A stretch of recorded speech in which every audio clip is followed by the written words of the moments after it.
Hello everyone and welcome back to a brand new list video, and in this one I'm gonna talk about the 25 most disappointing albums of 2022.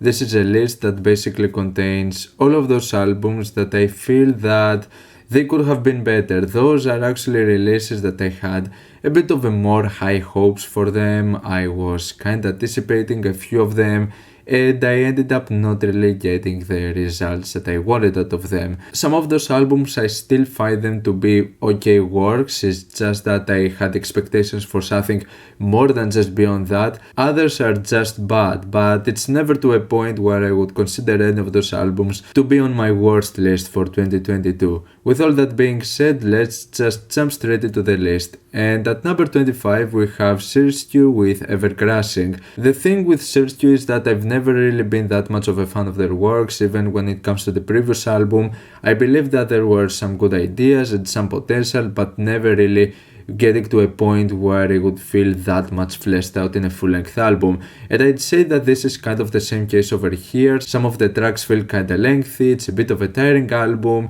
and while I see the appeal here and there, it's an album that I didn't really get into it with that many high expectations. This is why it's so low into the list, but I still believe that there could have been the potential for something even better. At number 24 is the album Data Resonance by The Algorithm.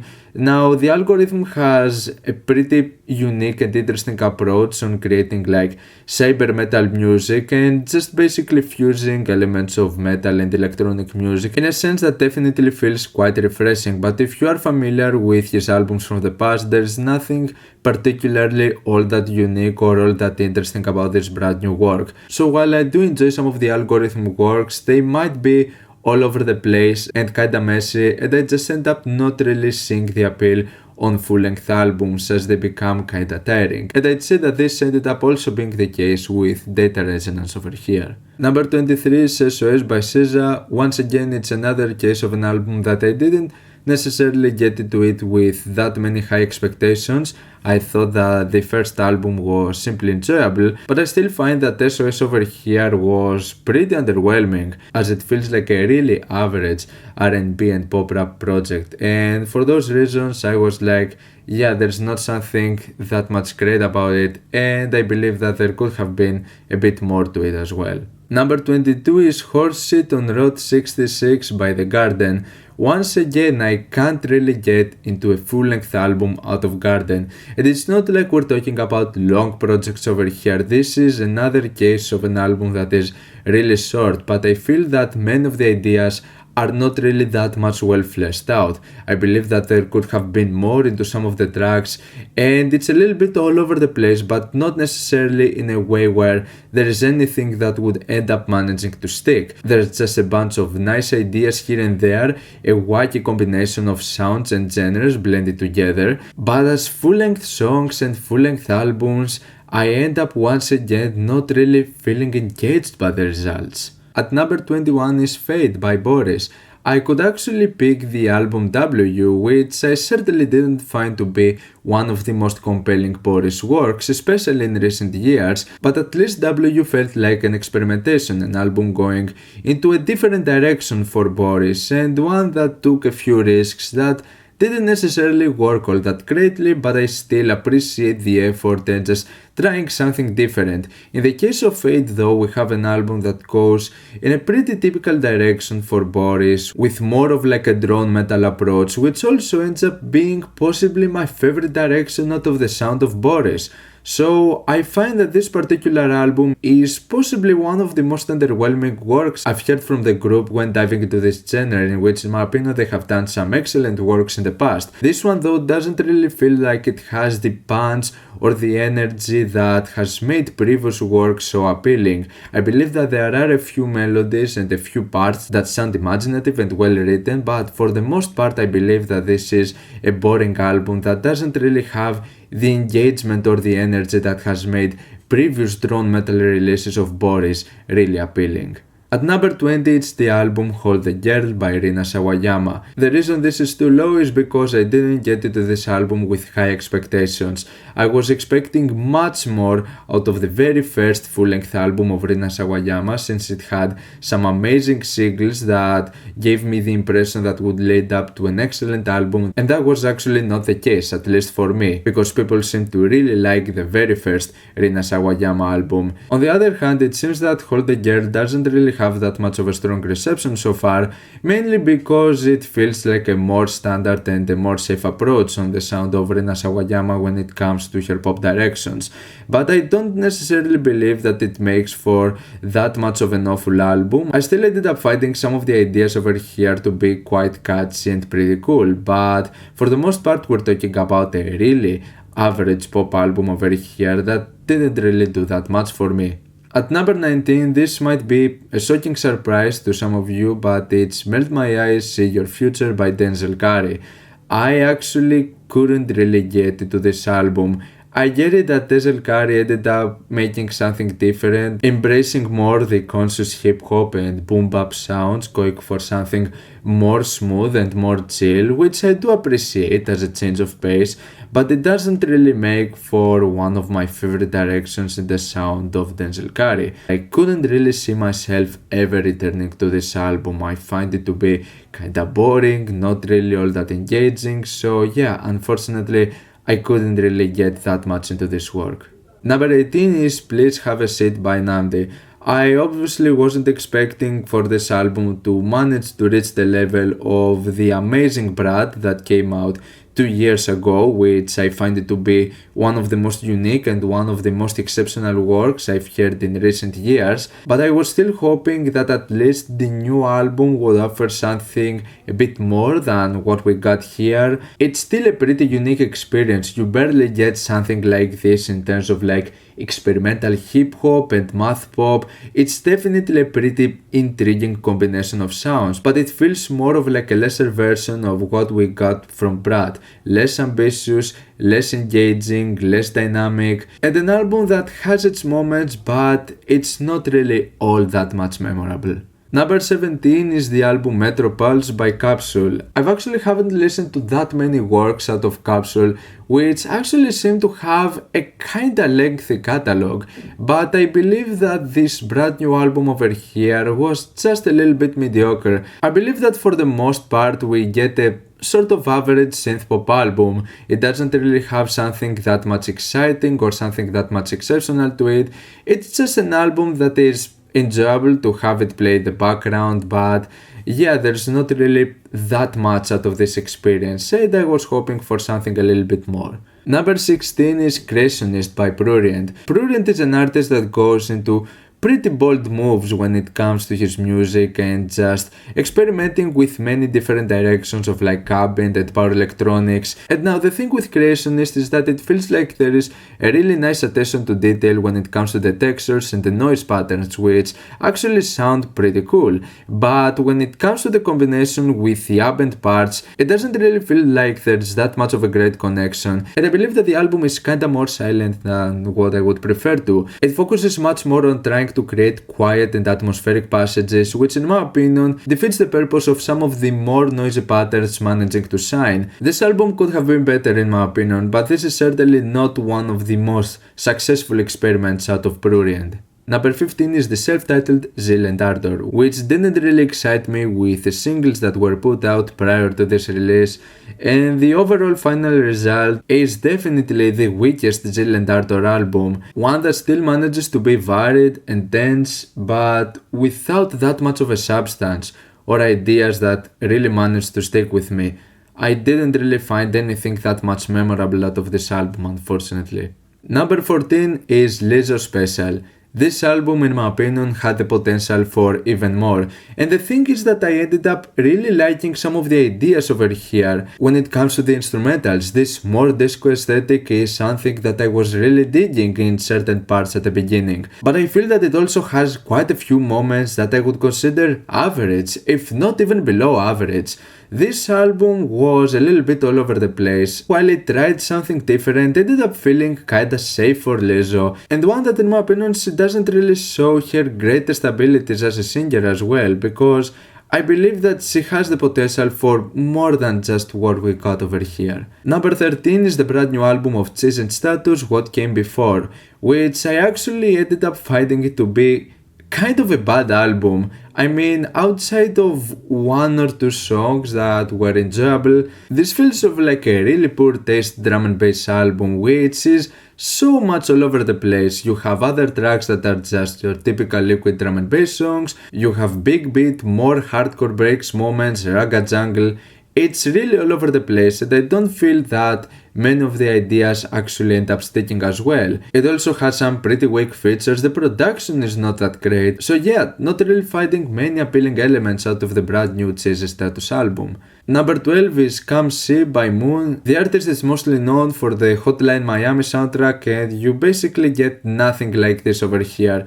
This is just a really average house and electronic album with nothing really all that appealing to it. It's boring, it's bland, it's uninteresting, it's not really that much worth of your time. Number 11 is Unrecorded History by Clarence Clarity, an album that on its surface seems to have an interesting concept, as all of the tracks have the impression like they're being played underwater, but in my opinion this just ends up ruining any potential of any of those songs over here actually sounding kinda decent. I believe that there are many moments where I would feel, wow, those songs would actually sound much better with more crisp, more pristine, and more loud production. But now all of those are muffled with this effect that makes them sound like they're underwater, and it ruins any potential for any of those songs to shine. So yeah, for me, it was a bit of a stupid idea to end up having this effect in all of the songs. And now at number 10, it's a double pick with the two final albums of Brockhampton, The Family and TM. Both of those I would easily consider to be the most underwhelming works out of Brockhampton. And if these are actually gonna end up being the final works, yeah, they're really underwhelming. Now the thing is that I was never really that much of a fan of the new Brockhampton releases, and yeah, these ones are not really that much of an exception. The Family feels more of like a Kevin Abstract album with many short tracks that feel like they're trying to have a connection one from each other, but it feels more of like unfinished ideas. And then TM is an album that is really all over the place, but not really feeling that much cohesive or having anything that really sticks out. So yeah, for me those two final Brockhampton albums were certainly not all that interesting. Number 9, unfortunately I have to put Hyperviolent by Joseko. The thing is that there are a few solid moments over here, there are a few good tracks, but we're talking about a heavily bloated album with lots of material, and most of them are not really that much worth of your time. Outside of a few cool moments here and there, this is a really lengthy album with lots of filler, and it's something that the genre suffers when it comes to aggro tech material. They constantly put lengthy albums with many different versions of songs, remixes, and there are also multiple interludes that just feel like fillers. So yeah, for me this album was really bloated with just very few moments that I would consider highlights. At number 8 is the collaboration between Keiji Haino, Jim O'Rourke and Oren Abarci, three artists that have proven in the past that they can do some pretty nice, chaotic and over-the-top free improvised releases, but this is certainly not the case with this brand new album over here, which feels really lackluster, not really leading to anything particularly special. Some of the tracks just go on for so long and they don't feel that they have that much of a substance to them. So yeah, I believe that this is certainly one of the most underwhelming free improvised releases out of this year. Number 7 is the Soft Pink Truth with Is It Going to Get Any Deeper Than This?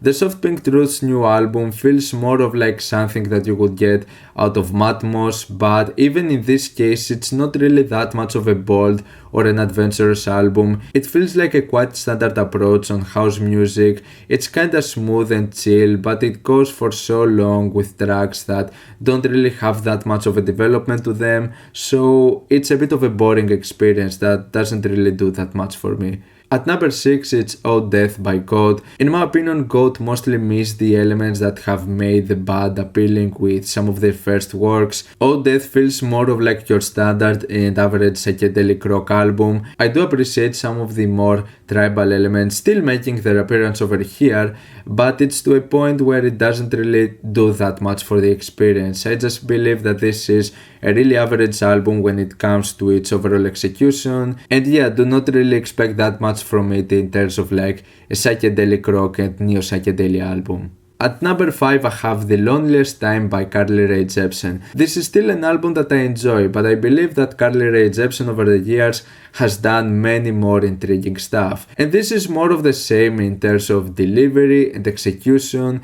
It's just that the ideas didn't really stick out that much this particular time. I still find the album to be fun and enjoyable, but it doesn't end up extending that much beyond that, even having at least one or two moments that I would really consider to be really good pop songs. Number 4 is Cabrio Songs by FKA Twigs. This mixtape has a vastly different direction in comparison to what we got with the previous FKA Twigs album, but it was still one that I wasn't really that much engaged by it. It is an album that goes into some more standard trap and R&B directions, but at the end of the day I didn't really like many of the elements and the directions out of this album, from the overall production, the delivery, the features, the ideas.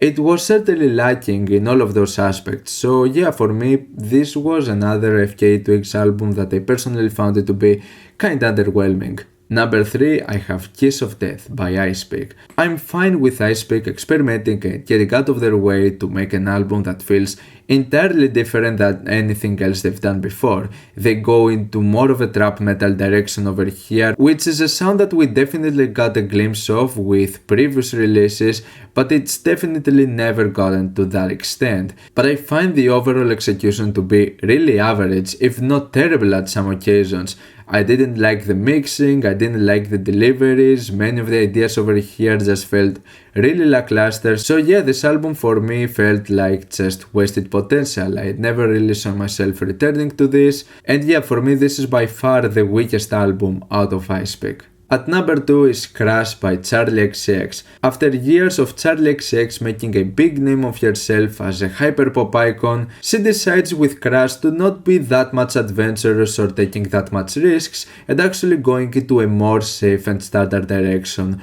of pop music, which is something that I'm personally fine with. The unfortunate thing is that I find most of the tracks over here to be really bland, uninspiring, uninteresting, unengaging, and so for me it just feels like your average pop album. And for those reasons I find this to be really underwhelming, because I've definitely seen Charli XCX in the past going into some pretty standard pop directions but actually managing to make some great results out of stuff like this. This was not really the case with Crash though. And the number 1 spot for the most disappointing release of 2022 was Don't Tattoo by Kanye West. Now in the case of Kanye West, the disappointment goes into many other measures rather than just this release, which is not like to say that I was shocked or massively disappointed by it. Kanye West's behavior and demeanor over the years has been quite concerning, and one that has certainly been awful for a very long period of time, but 2022 was such a special case for Kanye. He went off the deep end this year with some of the statements he made, which are certainly pretty concerning, and there's no point going into anything he said because we're gonna be here all day, and I don't really want to do that. I'm obviously heavily against on what Ye has said over the past couple of months, but even in the case of the brand new album Don't Tattoo, this certainly felt like an unfinished project, because it was, and there were so many things wrong about this. One of them was the excruciatingly pricey device that you had to pay in order to experience the album, which obviously I didn't buy. And here's the thing, I can actually find enjoyment out of a few of those instrumentals. I kinda ended up digging some of the experimentations out of this album. I mean, even with me being disappointed by this release, I possibly end up liking this more than the majority of people that have heard this album. But even if you can find merit out of the music, the lyrical content is really bad. Some of the worst actually that we've seen from Kanye West, if not the worst. Like, the whole situation with the divorce of Kim Kardashian has ended up into the creation of some heavily concerning lyrics, and for the fact that at this point we possibly will never get an actual finished version out of this album, all of those things piling together definitely makes Donda 2 the biggest disappointment out of 2022. And that's all for my 25 most disappointing releases of 2022. What were the albums that disappointed you the most the previous year? Let me know down in the comments. Leave a like if you enjoyed the video, subscribe for more content like this. Thank you for watching, I'll see you all in the next video. Goodbye.